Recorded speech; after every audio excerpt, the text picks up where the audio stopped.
Actually sir, kapag wala siyang laman, hindi siya masyadong bouncy since wala siyang yung binabalance na labada.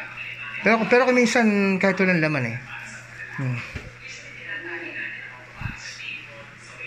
Marami na akong nagagawang ganito na hindi nagawa ng mga naunang technician.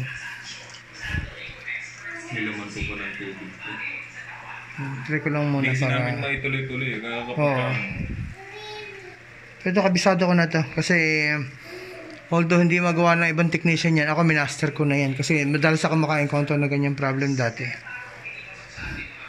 Kasi many years ago, isa rin ako sa technician na hindi makagawa ng ganyang problem.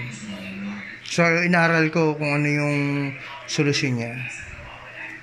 Yan, itesting ko lang din muna bago ko siya galawin Yan Pero yun sir, makikita mo na dyan May wobbly na siya Tsaka yun nga, isang palatandaan niya na may problem siya. Yung kapag siya bouncy. Yan, kita mo kumbaga, nagre-rebound. Ibig sabihin, there's something wrong na rin sa kanyang balancer. Sinubungan kong buksan to Sabi ko, parang masira pa ako. Yun sir, yung nagre-rebound siya. Yan nagre-rebound. Walang hold yung kanyang suspension.